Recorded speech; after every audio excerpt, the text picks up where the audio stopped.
creeping and crawling, won't trade no more oil for blood.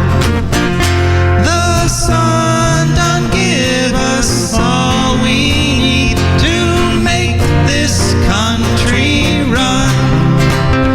But that black demon oil's got us fussing and fighting, and I do believe it's time we was done. I don't want them nukes run by them kooks who think radioactivity is fun. No more three-headed frogs or kids with leukemia. Nuclear power ain't fit for a dog. The sun done give us all we need to make this country run. But that nuclear power's got us fussing and fighting, and I do believe it's time we was done. No nukes!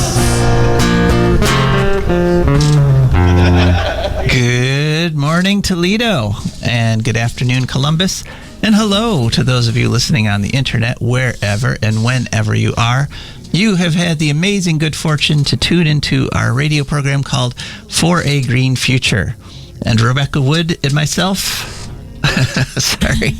Time to buy lottery tickets because it's your lucky day. Yeah, and I sorry, I totally stumbled on that you did. intro. What are you pointing me for? Yeah, usually I it's said my like, name. my co-host, and then she comes in with Rebecca Wood, but... It's like an important test to see whether I can remember my name so I can do the rest of the broadcast. But I think... Now we don't know. Yeah, we'll have to just see what happens.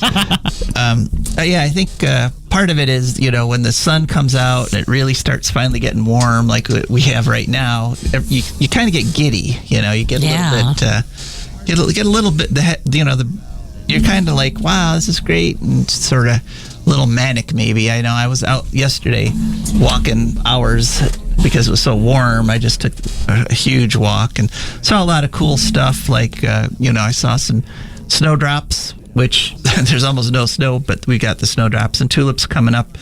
And so, this is going to be a high energy episode of For a Green Future. And you can join us at any time by calling in at 877-909-1007. That's 877-909-1007. Or you can text, and you can text at 419-973-5841, and we will drop everything and read the text on the air. We've got a pretty good show lined up for you tonight, or what am I saying? We've got a great show lined up for you today. We're going to just chat for a few more minutes here till about quarter after, and then we're going to have a call from Kevin Kamps from Beyond Nuclear, and he's going to tell us about the whole nuke Ukraine situation that's going on over there in the Ukraine. Then Rebecca, then we'll hear from our fantastic advertisers and sponsors, wonderful people that we can't thank enough.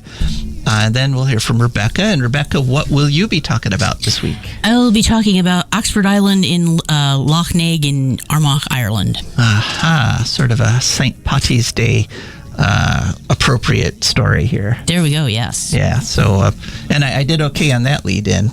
Normally. Yes. Okay. Perfect. Right. So we're rolling right along here.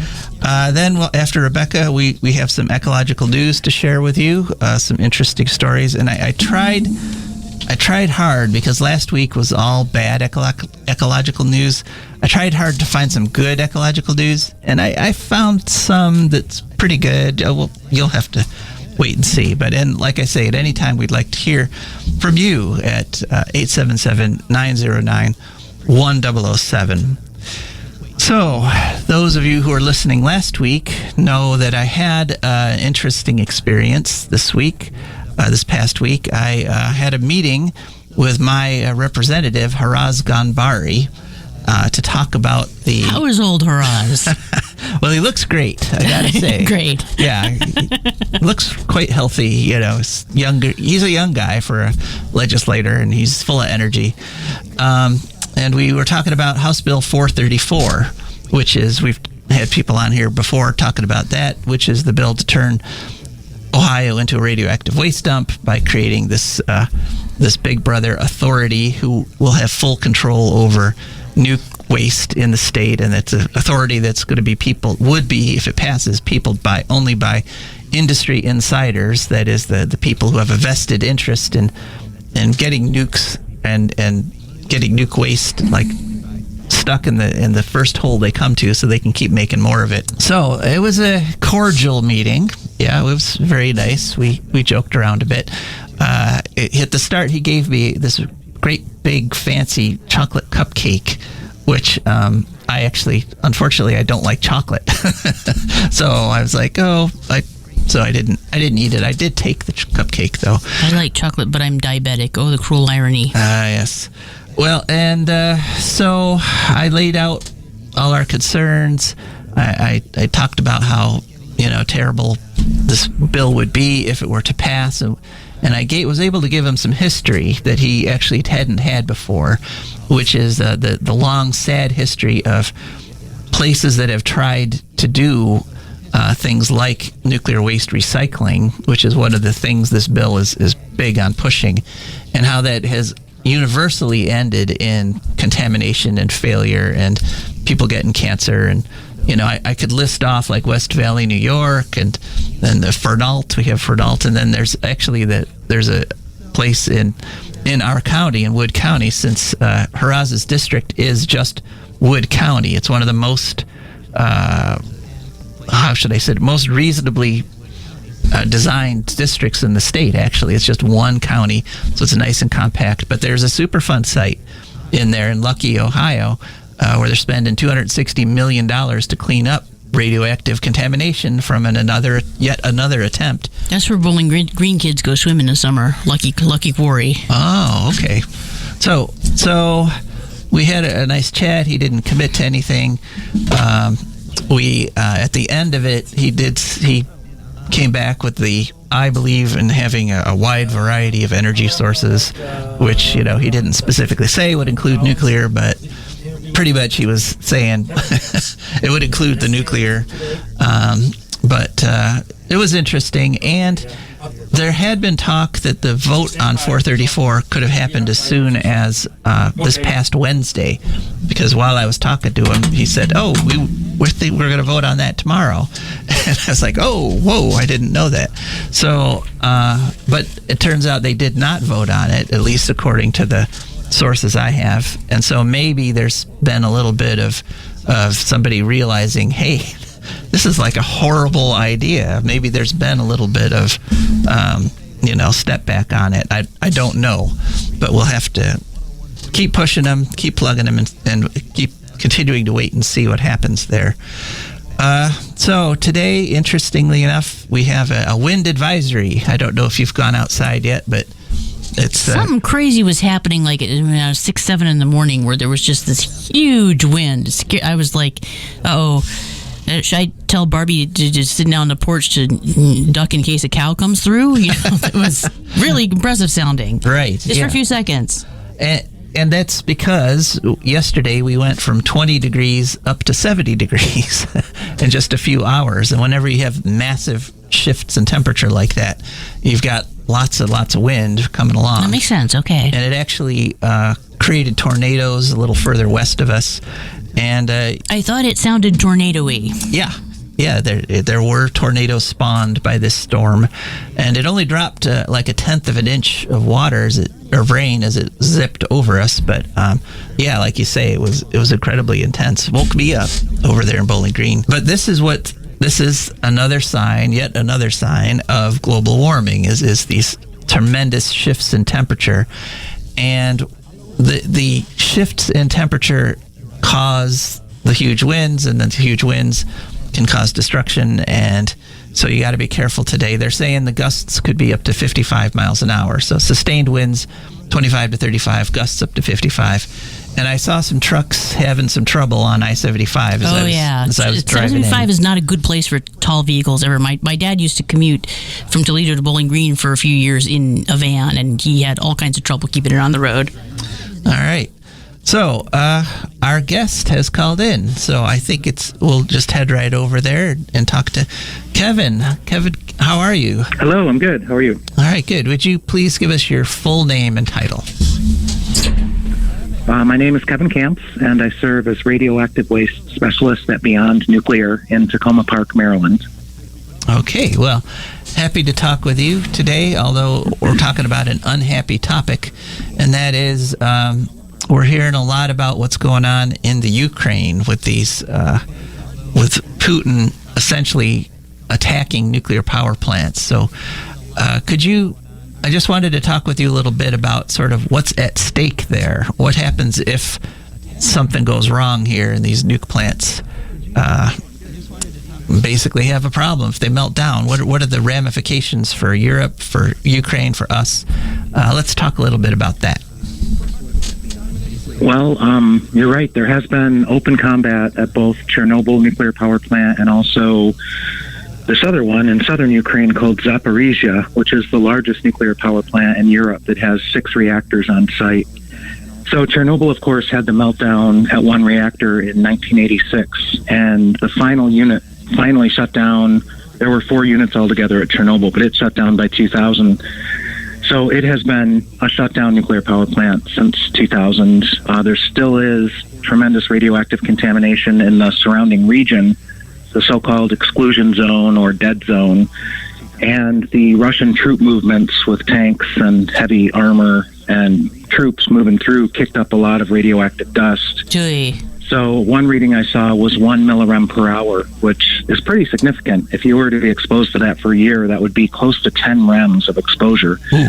Of course, there aren't that many people in the dead zone. There are some, but more significant than the external dose, which that 1 millirem shows, is the possibility of internal doses. If you inhale it, if you ingest it, it's much more serious.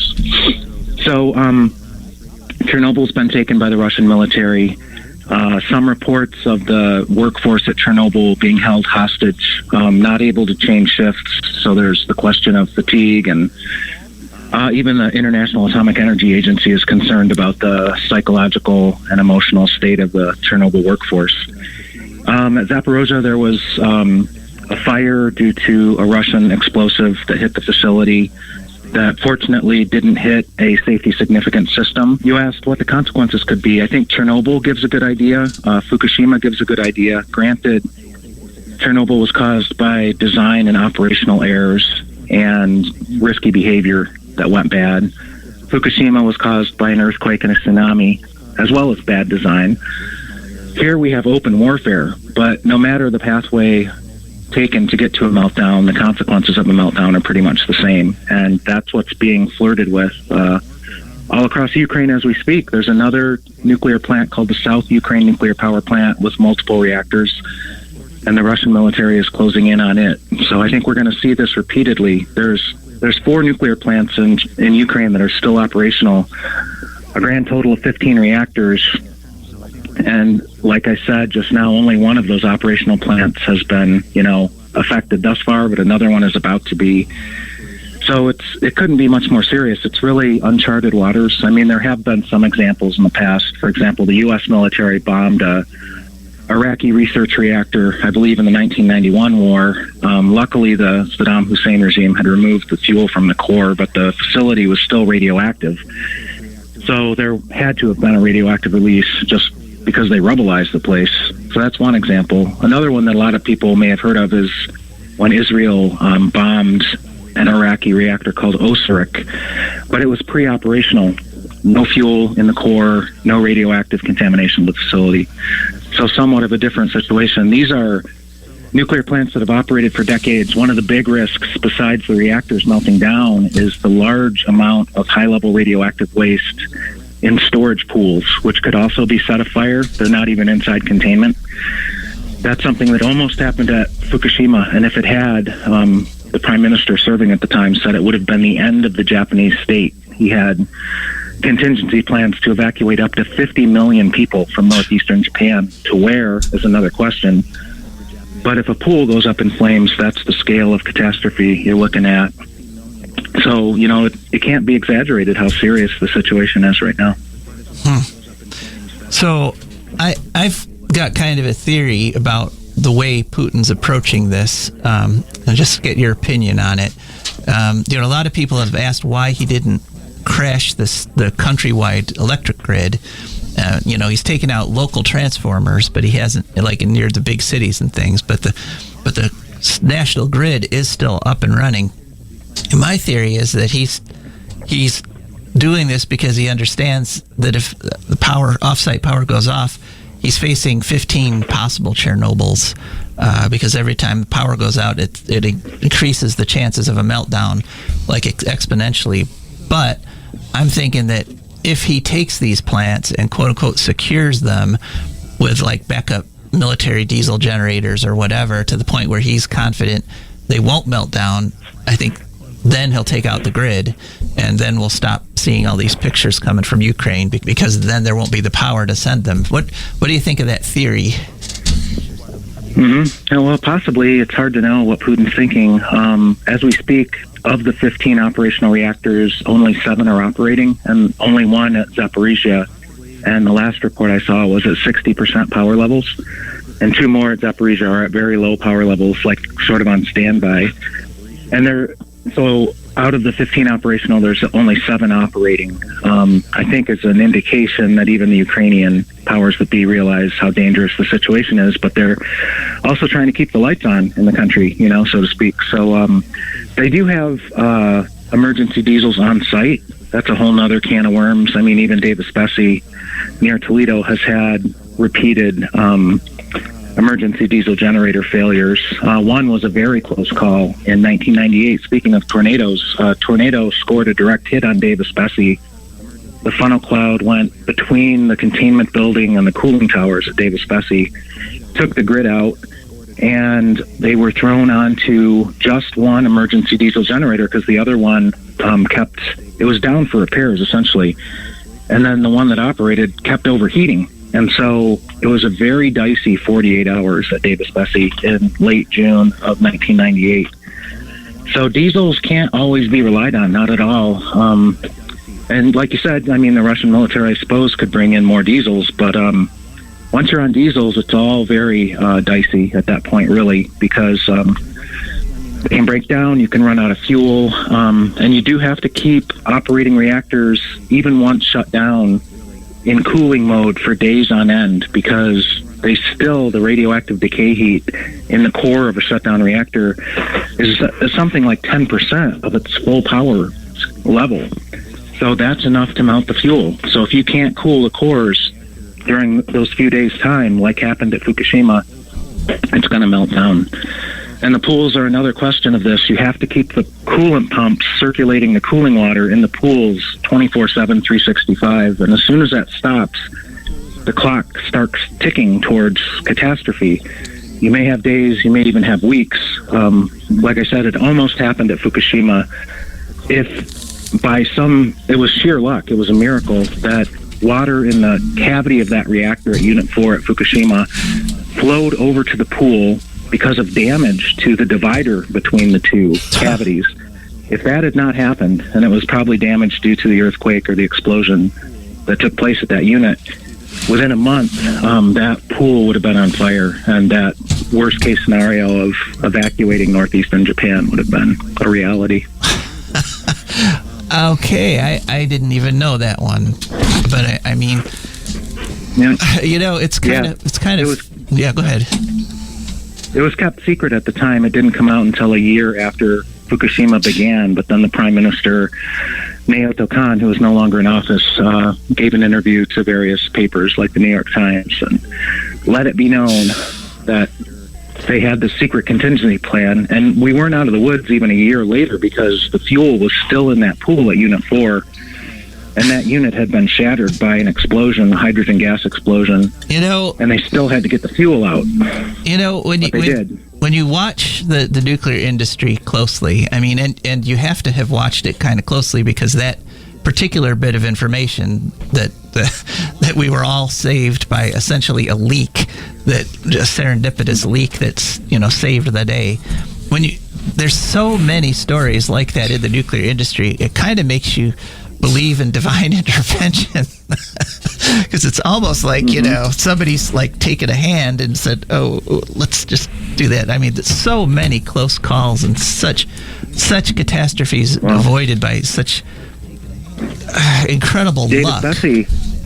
Davis Bessie, right there near Toledo, is a poster child for this kind of thing. So, for example, the hole in the head fiasco that was revealed in March of 2002 at Davis Bessie, again, divine intervention. There was 3/16 of an inch of stainless steel inner liner on the reactor vessel head that was left. It was more than 6 inches, close to 7 inches of carbon steel had been eaten away by a leak of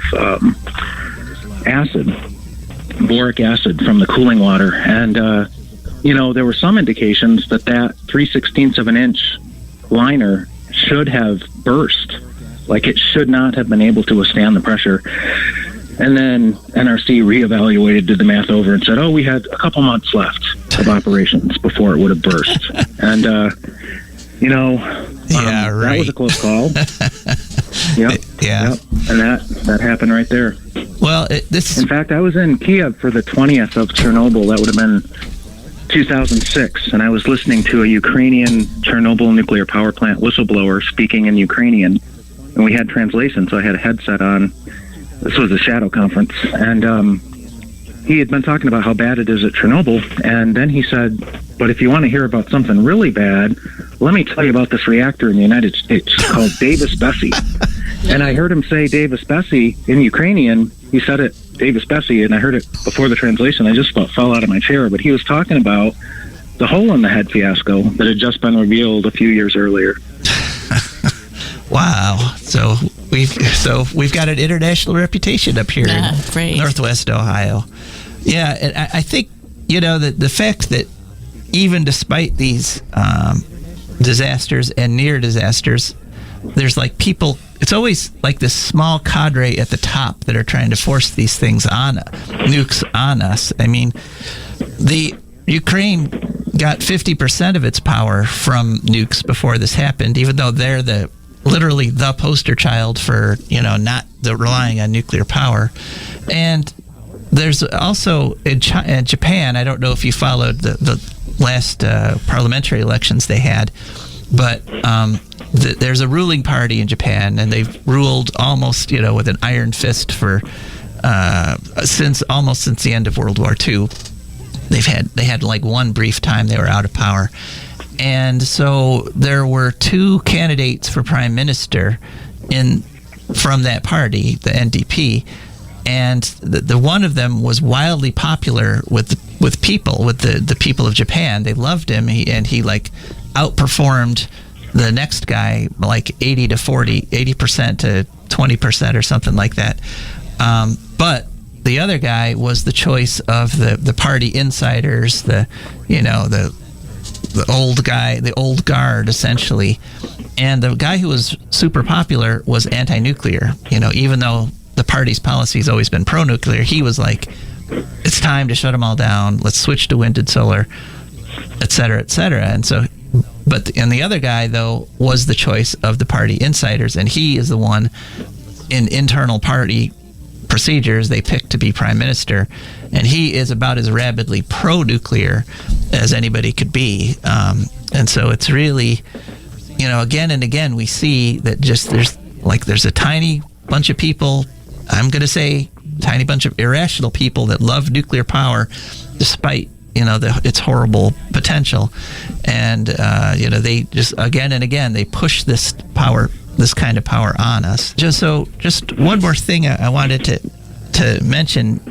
Doesn't this really show, this whole situation in the Ukraine, that whenever anybody's got a nuclear power plant, they've essentially given their enemy a nuclear weapon? Yeah, there was actually a book written by an author named Bennett Ramberg, who went on to serve in the George H.W. Bush administration in a national security role. It was called Nuclear Power Plants as Weapons for the Enemy, and he wrote it in the mid-1980s.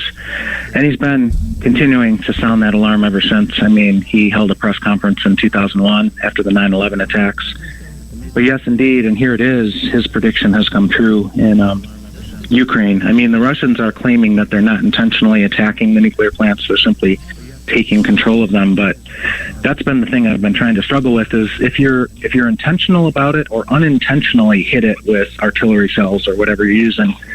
In fact, that's one thing that's happened in Ukraine, is 2 so-called low-level radioactive waste storage facilities have been hit by Russian munitions.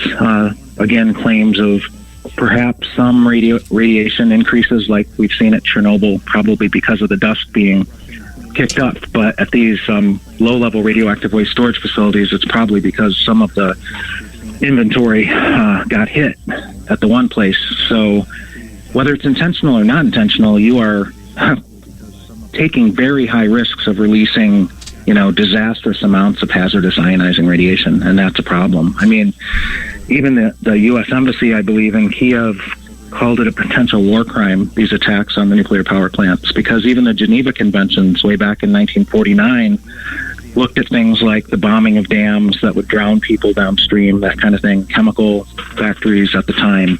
Well, these days we have atomic reactors, so people have been warning about this. I mean, Helen Caldicott, who's our founding president, warned in her talks for decades now that if there had been a nuclear industry in Europe during World War II, Europe would be a dead zone.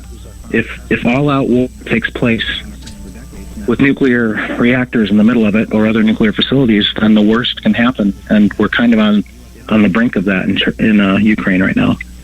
Yeah. Well, this brings up one other thing. I was sort of hesitated to report on this, but I have a Geiger counter. My boys got it for me for Christmas. I actually keep it going all the time. It's sort of background noise in my household. But part of what this Geiger counter offers is you can hook your Geiger counter up to the internet, and its readings will get put up on the net, and anyone anywhere in the world can see record the readings that your Geiger counter is putting on there. And it's not incredibly reliable, like people tend to hook them up when they first get them, and then they don't leave them attached for the most part. So you see a lot of out-of-date readings and stuff. But I looked at the country's neighboring Ukraine, because the Ukraine Geiger counters on this network are gone. I don't see them anymore. But I looked at a couple of the countries around Ukraine, and in 2 cases there were like really high, like 300, 500 counts per minute. Normal, like I have 18 counts per minute. It's my usual around my house. But they had like really incredibly high readings. But in both cases, in the same town, like right nearby, there was another Geiger counter hooked to the network that was giving a normal reading. And so I can't say, with any kind of certainty that that these high readings are accurate, because you really need confirmation from more than one Geiger counter. But it's worrying. Do you think, am I right to be worrying? Do you have access to any other sort of monitoring systems that might either support or disprove this idea that there are elevated rates in the countries surrounding Ukraine? Yeah, I mean, what's that old saying that the first casualty of war is the truth? And we've seen that a lot in the nuclear fight, too, that, the powers that be, like you said, the pro-nuclear plutocrats who are keeping nuclear power alive in this world for their own greedy benefit will lie. I mean, one of the most common expressions is no immediate danger. And actually, it's used so often in the nuclear industry that Rosalie Bertell, who's a giant in the anti-nuclear movement, she passed some years ago, used it as a book title, No Immediate Danger, because that's how they respond to no matter what's going on. And it's very cynical, because what they mean by that is nobody's going to die like flies in the streets because the radiation's not that high, but they could die 10, 20 years from now from cancer because of the exposures they've just received from this disaster. I mean, that was the situation at Chernobyl. There were some dozens of firefighters and nuclear power plant workers that died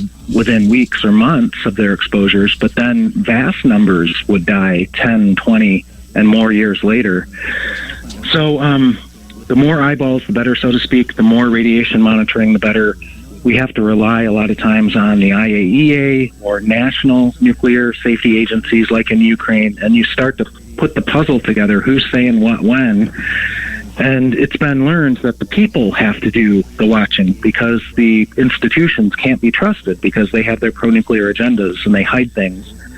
So I'm familiar with the SafeCast network, the B-Geigy, it's called, that developed after Fukushima in Japan and then spread, like you said, around the world, where people are putting their readings up online and trying to compile a database. And that's how you start to put the puzzle together.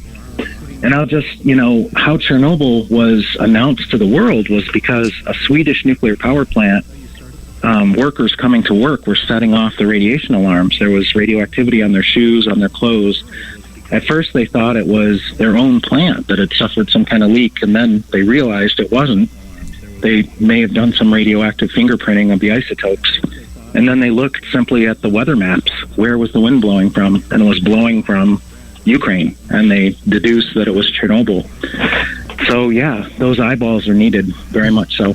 All right. Well, I'll send you a link to this map I'm talking about. It's not the one you mentioned, but all right, Kevin. Well, we've run out of time, but thanks so much for sharing your expertise with us. Thank you, Joe. If people want to support Beyond Nuclear, how would they do that? They should just go to our website, beyondnuclear.org, and you've got all our contact info and our most recent postings. There's also a link to our old website, which has 15 years of material on it. So check that out too. All right. Thank you very much, Kevin, and we'll talk to you soon. Very good. Take care. Thank you. You too. Bye-bye. Bye. All right. That was Kevin Kamps from Beyond Nuclear. And you're looking a little worried. Boy, howdy. Yeah. The eyebrows are making their way up toward the hairline. Yeah. So, but like I say, the nuclear power industry is the best indication that we have that there is actually divine intervention in this world, because we've been so lucky so many times. But one thing that isn't luck is if you go to the Wood County Park District, you will have a good time there. We're For Green Future, sponsored by the Wood County Park District. The Wood County Park District is a natural resources conservation agency. They protect natural spaces, maintain quality green spaces, provide engaging programming, and they teach people to love and respect nature. They restore wildlife habitats, and they lead people on outdoor adventures. Wood County Parks protects natural spaces in Wood County for all to enjoy, from 8 a.m. to 30 minutes past sunset every day of the year. And there's several ways to get a hold of them. One is to call them at 419-353-1897. That's 419-353-1897. You can also go to their website, wcparks.org, and they have a nifty app. You go to any app store and search for WC Parks. You can download that to your phone and look at some pretty pictures and see what's going on at the parks. And, of course, they're on all the social media, Instagram, Facebook, etc., etc., etc. That's the Wood County Park District. And For Green Future is also brought to you by our patrons. And our patrons are incredible people who believe in getting the truth out to the world in ways that the regular corporate media just isn't going to share with you, unfortunately. But fortunately for us, there's a number of people that have gone to patreon.com, that's Patreon, searched for A Green Future, and then our nice page popped up, and they just picked a monthly amount that matches their budget, and that every month comes over to us, and that's how we can afford to bring you this show. So thank you so much for our patrons. All right, Rebecca, you are poised and ready to go. I see you got your notes right in front of you there. Even semi-organized, yeah. Yes, what are we talking about this week? Okay, well, St. Patrick's Day is coming up, and I thought maybe it would be nice to do something about Ireland. And I remembered the phrase about Armagh, Ireland being, quote-unquote, the seat of Patrick, which I think means where this is possibly where he did a lot of his missionary work. I'm not really sure why it's called that. But anyway, it's sort of the head diocese of all of Ireland or something. I don't even know. Armagh is both a county and a town in Northern Ireland, and Of course, being me, I was looking for water features, and it's on the banks of something called Loch Neagh. Yeah, okay. Which I have seen some pictures. It looks real pretty. I think it's, it's small by the standards of, Superior Baikal, but still fairly large for a lake, for your average lake. And it has something called the Oxford Island Nature Preserve, which is a national nature preserve. Maybe just Oxford Island, maybe the whole lake. I'm not sure. But yeah, it's on the southeast shores of Loch Neagh. It's near the villages, the city of Armagh and the villages of Craigavon, I think, and Banbridge. Yeah, and it's kind of just an ordinary place in a lot of ways, but just very little hidden gem. Small and very pretty. Has reed bed environments, open water, wildlife ponds, forests, wildflower meadows, walking trails, and bird hides. Lots of bird hides, and they've apparently put a bunch of log piles close to the trails. There are a lot of hiking trails. They're also very disability accessible, and you can even rent scooters. So it's a very nice place. They have something called the Loch Neagh Discovery Center, which has a cafe and toilets, as well as a conference center. And, you can go there and see what kind of programs they've got going on, what you should look for this month. Something called the Kinnigo Marina, the Kinnigo Bushcraft Center, and swallows and house martins nesting in the eaves of the Discovery Center. Somebody there is very enthused about insects because they're advertising their butterflies, bees, and hoverflies. There are also 2 play parks for children. There are stargazing nights, wild rabbits, magpies, fly midges. Really, I could have just done, it turns out, the entire segment just reading off names of birds which are on Oxford Island or Loch Neagh. But some of them include mute swans, Bewick swans, whooper swans, pink-footed geese, white-fronted geese, Brent geese, and greylag geese. That's just like a tiny, tiny sample of the number of things. Apparently in June, they are having a great grebes and moths. Great Grebes and Marvelous Moths event, where it's going to be at the Kinnigo Hide, where you can look at the grebes, and then they're going to, you can follow a ranger around as they open the moth traps and see what kind of insects they're hoping for. Many insects, not just moths, night insects that they catch at night. So Oxford Island, and yeah. So this, I think you were telling me, this is like has some of the most biodiversity in terms of number of bird species. All I know is that there was a really long list of birds, really long. Mm-hmm. Like, so after you do the biggest birding week in the western edge of Lake Erie, out at Maumee Bay, you can just head over to Ireland and spend June there. Yeah, it's a good place. Sounds good. All right. I guess it's on the coast, so that makes sense. There's probably birds going up from maybe even Africa, like up to Scandinavia and the Arctic in places, and they're flying along. They're over open water. They're really tired. I'm making flapping noises with my arms. I'm seeing this, folks. Yeah, totally. And look, there's a little island with a beautiful little pond. Let's stop there. Right. Yeah, nice. Yeah, that's the very same deal as Western Lake Erie. That's people. Birds kind of use the Great Lakes as kind of a little rest stop on their way to Canada and the Arctic and things. Right, and some of the islands in the lakes are really, and like the monarchs also coming down from Canada. Those little Lake Erie islands are, very important. So, all right, well, cool. Well, thanks for that one, Rebecca. And now we're on to Ecological News. And of course, at any time, you guys can join us either by text at 419-973-5841 or by phone at 877-909-1007.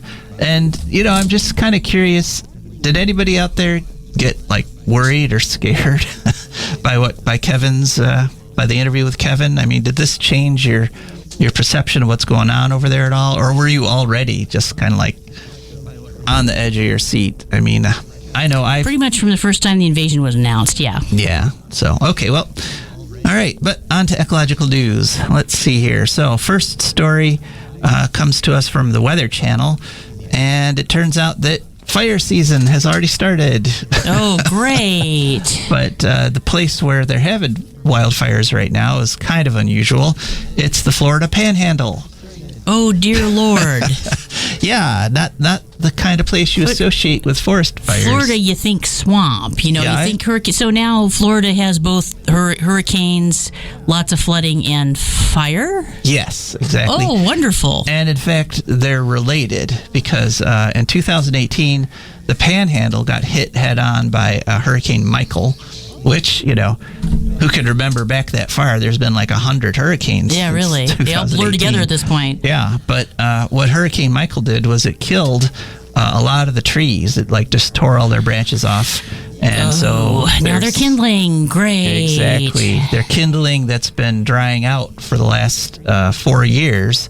And in fact, drying out is not an exaggeration because the Panhandle is having a drought right now. So after the hurricane, the rain's pretty much stopped. And so now the whole of the Panhandle of Florida has what it was described by one biologist as a layer of kindling on it. And so now they had...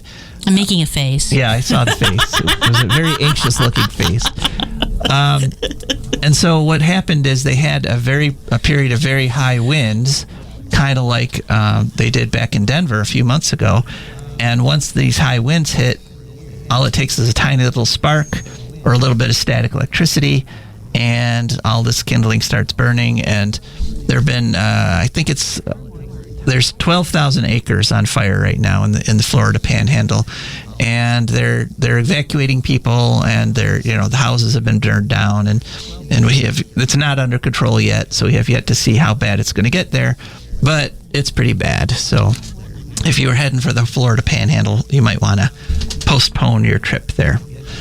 And so I also said at the start of the show that I was desperately searching for some good environmental news to share with you folks. That'd be nice. And there's some cautiously optimistic news.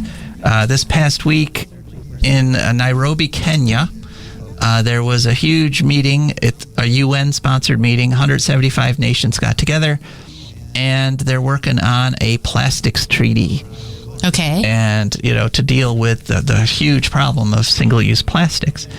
And when I first saw this story, I was just like, yes, that's the good news. Hooray. Because the mainstream media are all reporting this as they've signed a plastics treaty. Oh. And then I being somewhat sort of a pseudo-journalist, I was like, okay, and I went to get the details, and no, they haven't. They haven't signed a plastics treaty. What they have signed is they've agreed to create a panel that's going to draft a plastics treaty. Okie dokie. And so they've agreed to think about having a treaty. Right. They've agreed to think about it. And the agreement does say that the draft of the actual treaty needs to be done by 2024. But typically what happens in these situations is 2 years now. There's going to be a lot of lobbying by the plastics industry, and the petrochemical industries are going to jump in with their influence. And we don't know what we're going to get in 2024. So it's nice that so many nations have signed on. And the problem, of course, is huge. I mean, the 350 million tons, and that's metric tons, which are bigger than our tons. 350 million tons of plastic waste are generated every year. And of those 350, about 11 million, it's estimated, make it into the ocean. And the predictions are all that this is going to increase. In fact, the prediction is that by 2040, it'll be 33 tons a year going into the ocean. And, I have to say, why? Why are you predicting there's going to be more? Because I think everyone agrees we need to stop. We need to get off the plastics kick. We don't need to. It's kind of like saying, I'm going to give up alcohol, but I'm going to drink over the next year. I'm going to drink like 5 times as much, but eventually I'm going to give it up. And it's like, if you have that kind of attitude, livers can fail before you reach your deadline there. And it was just interesting that as we know, we had the past week, the snow finally melted, and I was driving along I-75, and it's the annual decoration of the fences along I-75 with plastics, of all different shapes and sizes and colors. A lot of it has blown away now because we're having 35-mile-an-hour winds, but yesterday when I was driving on I-75, it was just plastic for all the way from Bowling Green to Toledo. Oh, that's special. Yeah. Have you ever seen like the video about the time that Cleveland decided to celebrate something or other by oh god, what is this, the 70s, 80s, releasing millions of balloons into the air? Release, yes. And very bad things happened. Yeah. All kinds of international shipping and air stuff was disrupted. And there was, not to mention, there was a downdraft when they did it, and like they were shorting out transformers and things like that. Yeah, it was just crazy. But this treaty, in order to make a treaty, to agree to a treaty, was negotiated under the auspices of the UN Environmental Protection Panel. It's called UNEP, UNEP, and UNEP is actually 50 years old this year. So this is like the 50th anniversary. And I watched, there was a speech by the Deputy Secretary of the UN at this event in Nairobi, and she was talking about how in UNEP's early days, they did some cool stuff, like it was under UNEP that they negotiated the treaty that banned chlorofluorocarbons, CFCs. Okay. And that was a huge, tremendous boon to mankind, because had they not done that, by now, a lot of the southern hemisphere would literally be sterilized, because ultraviolet radiation would have come down to the point where it was like killing plants and animals and things. So that was a good thing. But then the Deputy Secretary General, and her name is Amina Mohammed, she was doing the same thing I was trying to do, and that is come up with like a list of good environmental news. And she listed some things, some accomplishments of UNEP. And one of them she listed in 2004, UNEP started the process of trying to completely eliminate leaded gasoline worldwide. Most of the quote-unquote developed countries, like the U.S., got rid of leaded gas back in the 1980s, but they kept using it in the poorer and the smaller countries. And so in 2004, UNEP made it a goal to get rid of leaded gasoline, and we did report on it at the time. They actually succeeded last summer. August was when the last gallon of leaded gasoline was sold. That is an accomplishment, but it took them 20 years to bring the rest of the world up to the point where we were, this is 40 years ago. And another thing that she talked about was the creation of the, let's see how I have to get it, the Eastern Tropical Pacific Marine Corridor, which is Eastern. Does that mean east of us? East of North and South America. Or no, Central and South America. Okay. Yeah. It's 500,000 square kilometers. Eastern Tropical Pacific Marine. So like the coast of the Pacific Ocean near South America. That's what you're talking about, right? Yeah. Okay. It's 500,000 square kilometers. It's a lot of adjectives. I had to work it out in my head. I know. It didn't exactly roll off the tongue. And I actually hadn't heard of it before. And I thought, it's just a new thing they've done. That's great. I started diving into that. And I discovered it's roughly like an equilateral triangle that starts off the coast of Costa Rica and then heads near Colombia, heads south down to like Ecuador. It starts at the Colba Island off the coast of Costa Rica, then heads south to Gorgona Island off the coast of Colombia, and then the two sides of the equilateral triangle head off to the Galapagos, which, so that's the rough triangle that this area forms. And I thought, great. And the deputy director's speech gave the impression that this was an area that was like off limits to fishing. And I thought, wow, that's fantastic. Such a huge area. Off limits to fishing. But then I discovered... Are there no fish there to begin with or something? Oh, no. It's literally one of the most productive areas on the planet. And But then I started reading some more. It turns out this organization was created in 2004. And unfortunately, it's voluntary between four countries. Okay. Costa Rica, Colombia, Ecuador, and Panama. Oh. And it has no permanent staff and no permanent place that it exists. So don't fish there unless you really want to, is what it is. Oh, great. And there's not that much funding. And all they actually do is every year they produce a report, which is a recommendation to the four countries that are participants on how they maybe might want to adjust their fishing levels. Okay. And unfortunately, her speech kind of laid out what's happened to the environmental movement. Back in the 80s, before 2000, actually, I peg it at Ronald Reagan. Environmental laws had teeth, and they did things, and they helped people, like preventing chlorofluorocarbons from getting into the atmosphere. But after that, there started to be this emphasis on voluntary cooperation and coordinating with the very industries that you're trying to regulate, and the effectiveness has been kind of dropping off. And so she actually, her list of accomplishments by UNEP was just sort of a sad commentary on the difficulties and the ineffectiveness that the United Nations has had in preserving our planet. And one of the best examples she gave, and probably the best example today, is the Paris Accords, which have not resulted in any reduction in fossil fuel use. And so I tried to find something really good for you folks, and I found something pretty good. The plastics, a new treaty to make a treaty on single-use plastics, but I can't jump up and down. I can't get the pom-poms out. I'm sorry. Maybe eventually there'll be good news, but I wouldn't bet the farm on it. That's what that amounts to. All right, but one last thing before we go. It's already 5 till. I wanted to talk today about unplugged nuclear power because it's happening this week, March 11th.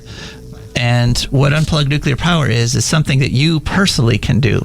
So maybe we're having trouble moving countries and subcontinents, but you personally can help us protest against nuclear power this March 11th, because what we ask people to do is for the 24 hours of March 11th, so midnight March 10th to midnight March 11th, use as little grid-powered electricity as you can.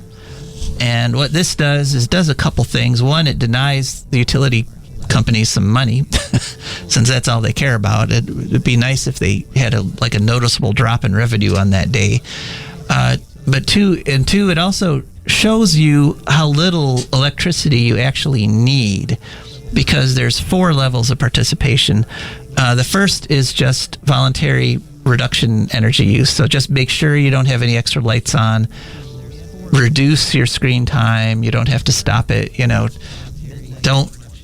Just consciously conserve electricity. So that's level 1.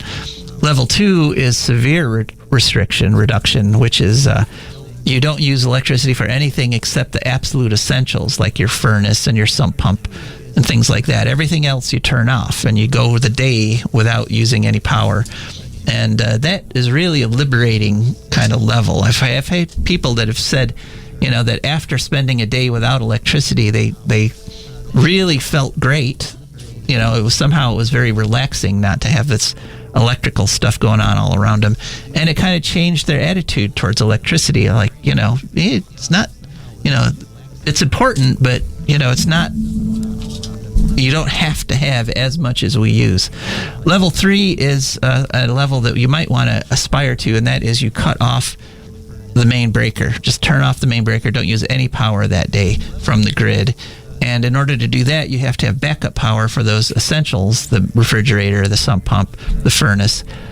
But we're coming up, it's becoming more and more obvious that backup power for those sorts of things is not really a luxury anymore. It's becoming a necessity, because the grid increasingly is getting knocked out by things like the high winds we had yesterday, and hurricanes and forest fires. And so, that's something you should consider having for your household one way or another. I mean, even if you live in an apartment, you could get like a backup battery and like a solar powered backup battery, and just that day, turn off all your power and just use that to run your cell phone or your computer or whatever. That's level 3. And level 4 is the level that my house happens to be at this year, and that is you put more power on the grid using wind or solar, or then you take off the grid. And that one is something we should all aspire to, because if we got to that point where everybody could put more power on than they're using, we wouldn't need any coal plants or nuke plants or any of this polluting technology. So please join us March 11th, 24 hours, Unplug Nuclear Power. All right, well, that's pretty much it. Wow. So it's quite a show. This is Joe DeMare and Rebecca Wood, and we are signing off.